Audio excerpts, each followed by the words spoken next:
सिर्फ 5 मिनट में पूरा मिरर फॉर्मूला, जिससे हम मिरर इक्वेशन भी कहते हैं, पूरी तरीके से तैयार हो जाएगा। तो वीडियो को एंड तक जरूर देखना। तो चलिए देखें, यहाँ पर समझते हैं कि मिरर फॉर्मूला क्या होता है, किससे कहते हैं मिरर इक्वेशन। तो देखिए, जब कोई स्फेरिकल मिरर लेते हैं तो उसमें जो प्रतिबिंब की दूरी है और जो बिंब की दूरी है और आपकी फोकस दूरी है, इन तीनों के बीच का जो रिलेशन है, जो संबंध है, वो कहलाता है आपका मिरर फॉर्मूला, जिसे मिरर इक्वेशन भी कहते हैं, और जिसको हम सिंपली लिख सकते हैं 1/v + 1/u = 1/f। यहाँ पर जो स्मॉल f है वो है मिरर की फोकस दूरी, और यहाँ पर जो v है वो है प्रतिबिंब की दूरी, और u जो है वो है आपकी किसी ऑब्जेक्ट या किसी वस्तु की दूरी। ठीक है, देखिए गोलीय दर्पण के अंदर जो भी हम दूरी को मापते हैं वो उसके ध्रुव से मापते हैं, P से मापते हैं। चलिए इस फॉर्मूले को हम प्रूव करते हैं, फॉर्मूला कैसे आता है। तो देखिए, इस डायग्राम के अंदर मैंने यहाँ पर एक दर्पण लिया है, और कौन सा दर्पण लिया है? अवतल दर्पण लिया है। ठीक है, इस अवतल दर्पण के अंदर एक ऑब्जेक्ट, एक वस्तु को रख दिया है AB को। ठीक है, और ये वस्तु कहाँ रखी हुई है? ये वस्तु रखी हुई है अनंत इनफाइनाइट और वक्रता के अंदर C के बीच में। और हम जानते हैं जब किसी ऑब्जेक्ट को हम अवतल दर्पण के सामने अनंत और वक्रता के अंदर C के बीच में रखते हैं तो उसका प्रतिबिंब कहाँ बनता है? उसके फोकस और उसके वक्रता के अंदर C के बीच में बनता है। कैसा बनता है? उल्टा बनता है, वास्तविक बनता है, और उस वस्तु से छोटा बनता है। ये सारी 6 कंडीशन हमने पिछले वाली वीडियो में बात की है। तो देखिए, यहाँ पर जब इस ऑब्जेक्ट को रखेंगे उसका प्रतिबिंब यहाँ बनेगा, और किसी भी ऑब्जेक्ट को हमें उसका प्रतिबिंब बनाने के लिए हमसे कम से कम 2 प्रकाश किरणों की आवश्यकता होती है। इसमें एक प्रकाश किरण निकाली है मैंने जो मुख्य अक्ष के समांतर है, और हम जानते हैं जो प्रकाश किरण मुख्य अक्ष के समांतर जाती हैं वो परावर्तन के पश्चात फोकस से होकर निकलती हैं। और दूसरी प्रकाश किरण जो फोकस से निकाली है, तो हम जानते हैं जो प्रकाश किरण फोकस से होकर निकलती हैं वो मुख्य अक्ष के समांतर चली जाती हैं, और जहां पर दोनों प्रकाश किरणें जिस बिंदु पर प्रतिच्छेद होती हैं उस बिंदु पर उस ऑब्जेक्ट का प्रतिबिंब बन जाता है। ओके, चलिए अब यहाँ पर समझते हैं कि इस ज्यामिति के अंदर ये जो आपका द्वारक है AB, ये बहुत ही स्मॉल है, छोटा सा द्वारक है। यानी इस द्वारक को हम ये सिंपली सीधे रूप में मान सकते हैं, बहुत ही छोटा द्वारक है। ठीक है, जिसके नगण्य मान सकते हैं, बिल्कुल छोटा सा। अब देखिए, इसके अंदर जब ये छोटा सा द्वारक है तो इस चित्र की ज्यामिति से हम 2 ट्राइंगल लेंगे। इसके अंदर एक ट्राइंगल लेंगे यहाँ पर FAB। FAB कौन सा है? FAB यानी ये वाला ट्राइंगल। ओके, दूसरा ले रहे हैं हम FNS यानी FNS। अच्छा, ये NS ये क्या है? देखिए, ये बिंदु M है और ये बिंदु N है। इस दोनों बिंदुओं से इस मुख्य अक्ष पर हम लंब डालते हैं, डाला गया लंब है, यानी NS और MNS ये दोनों क्या है? लंब है। ठीक है, तो दूसरा ट्राइंगल कौन सा ले रहे हैं हम? यहाँ पर देखिए FNS यानी ये वाला ट्राइंगल ले रहे हैं। इन दोनों ट्राइंगल लेना हमें। तो देखिए, इसके अंदर इस प्रकार से 2-2 करके 4 आपको त्रिभुज लेने हैं, और इन चारों त्रिभुजों क्या करना है? आपको आपस में समरूप करना है। ठीक है, आप जैसे आपको समरूप जानते होंगे, आपने 10th क्लास की मैथमेटिक्स के अंदर पढ़ा होगा कि समरूप किसे कहते हैं। 2 ट्राइंगल समरूप कब कहलाते हैं? जब वो ट्राइंगल हो और उनकी संगत भुजाओं का अनुपात बराबर हो और उनके संगत कोण बराबर हो, तो उस दोनों त्रिभुजों को क्या कहते हैं? समरूप कहते हैं। यानी यहाँ पर ट्राइंगल तो हम बराबर कर लेंगे, तो उनकी संगत भुजाओं का अनुपात भी हम लिख सकते हैं। तो देखिए, इसके अंदर इन दोनों त्रिभुजों के अंदर आपके जो एंगल है वो एंगल कौन कौन से बराबर है? तो देखिए, एक तो एंगल है FAB यानी FAB ये वाला ट्राइंगल का ये वाला एंगल। दूसरे वाला है FNS यानी ये वाला ट्राइंगल आपका एंगल आ गया। ठीक है, ये एंगल दोनों बराबर है। क्यों बराबर है भाई? यहाँ पर लंब डाला है, ऑब्जेक्ट है वो हमने सीधी रखी है, तो दोनों ट्राइंगल कितने हैं? ये दोनों ट्राइंगल है 90 डिग्री के लंबवत हैं, तो ये आपके पास क्या हो गए? 2 कोण बराबर हो गए। इसी प्रकार हम यहाँ भी मान सकते हैं AFB यानी AFB कौन सा होगा? AFB ये वाला ट्राइंगल का। ठीक है, ये एंगल। ठीक है, और NFNS यानी इसका मतलब ये वाला एंगल। ये दोनों एंगल भी बराबर होंगे। क्यों?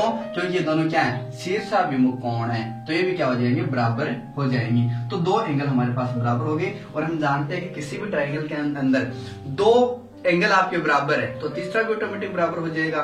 इसका मतलब ये त्रिभुज क्या हो गया, समरूप सिद्ध हो गया। तो इसकी संगत भुजाओं का अनुपात भी हम लिख सकते हैं, और अनुपात सिंपली हम लिख सकते हैं दो भुजाओं का। अतः दोनों त्रिभुज क्या है, समरूप है, तब हम लिख सकते हैं इसकी भुजाओं का अनुपात यानी AB अपॉन एन एंड ए, संगत भुजाओं का अनुपात ध्यान रखना है। AB ये देखिए A से लेकर और B, AB कौन सा है, ये B, और अपॉन में क्या आ जाएगा एन एंड एस, यानी एन एंड एस, यानी इस भुजा का ये जो भुजा है वो इसके बराबर हो जाएगी। इसी प्रकार इनका अनुपात तो देखिए एफ और ए ये वाली भुजा पूरी इस ट्रायंगल की, और एंड एस एफ ये एंड एस एफ ये वाली, ठीक है।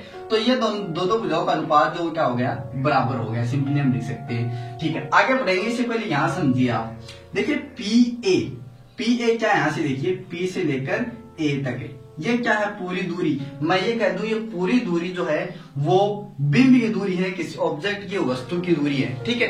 तो यहां से देखिए P से लेकर A तक को हम क्या लिख सकते हैं, U लिख सकते हैं। भाई यहाँ पर माइनस U क्यों लिखा है, देखिए कोई भी अवतल दर्पण है तो अवतल दर्पण के लिए हमेशा उसकी फोकस दूरी, उसकी वक्रता त्रिज्या, इसकी प्रतिबिंब की दूरी, उसकी बिंब की दूरी, सारी चीजें क्या होती है, नेगेटिव होती हैं। उत्तल दर्पण के लिए एक बिंब की दूरी को छोड़कर सारी चीजें क्या होती है, पॉजिटिव होती है, और बिंब की दूरी नेगेटिव होती है। ओके, क्लियर इतना।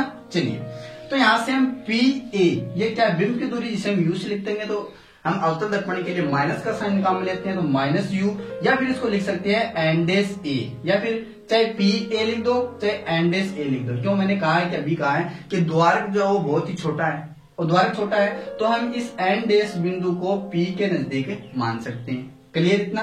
चलिए, इसी प्रकार PF को हम क्या लिखते हैं, देखिए P से लेकर F तक को, ये क्या हो गई, फोकस दूरी हो गई आपकी, जिसको स्मॉल f से लिखते हैं। अवतल दर्पण के लिए नेगेटिव का साइन लेते हैं, इक्वल्स टू क्या आ जाएगा, इसको एन डेस F भी हम लिख सकते हैं। ओके, इसी प्रकार PA डेस, P से लेकर A डेस, PA डेस का मतलब ये किसकी डिस्टेंस हो गई, ये क्या बन रहा है आपका, प्रतिबिंब, यानी प्रतिबिंब की दूरी हो गई, जिसको हम लिखते हैं V से। अवतल दर्पण के लिए माइनस का साइन काम में लेते हैं, तो माइनस V। ओके, चलिए, तो हम इसको ऐसे भी लिख सकते हैं, एन डेस A डेस लिख सकते हैं। फिर आगे देखिए PC, P से लेकर C क्या है आपकी, वक्रता त्रिज्या होती है, C तक की दूरी, ठीक है, जिसको हम कैपिटल R से अवतल दर्पण के लिए माइनस का साइन, और यहाँ से एन डेस C भी हम लिख सकते हैं।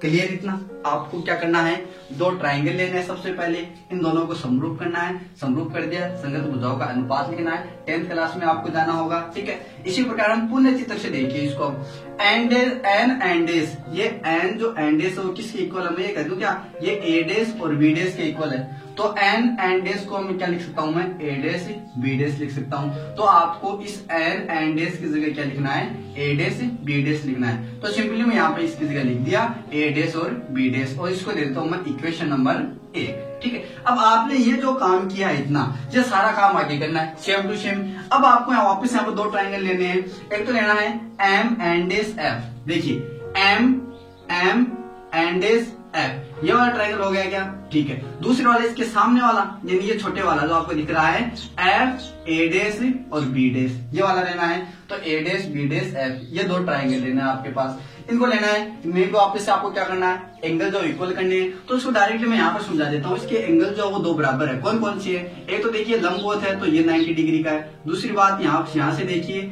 ये भी आपके पास जो है वो 90 डिग्री का लंबवत बनेगा आपका प्रतिबिंब, तो ये दोनों एंगल बराबर हो गए, ठीक है, ये दोनों हो गए। दूसरी बात है, इसके ये एंगल देखिए, एक तो ये वाला एंगल देखिए और एक ये वाला देखिए, दोनों क्या है, शीर्षाभिमुख है, तो ये भी एंगल क्या हो गए, बराबर हो गए। और बराबर हो गए तो हम कह सकते हैं दोनों त्रिभुज क्या आपके समरूप है, और समरूप है तब हम इसकी भुजाओं का अनुपात भी लिख सकते हैं।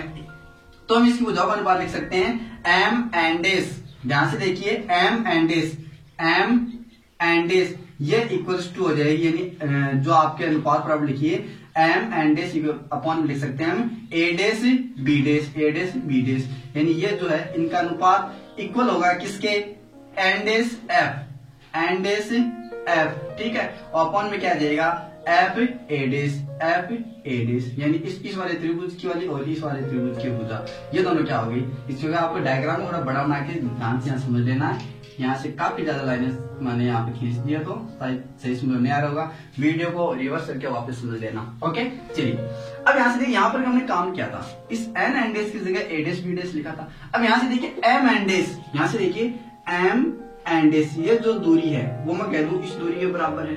यहाँ पर क्या किया था हमने, यहाँ पर एन एंड डेस वाली ये दूरी के बराबर किया था, तो यहाँ पर कर देंगे M and dash equals to A B.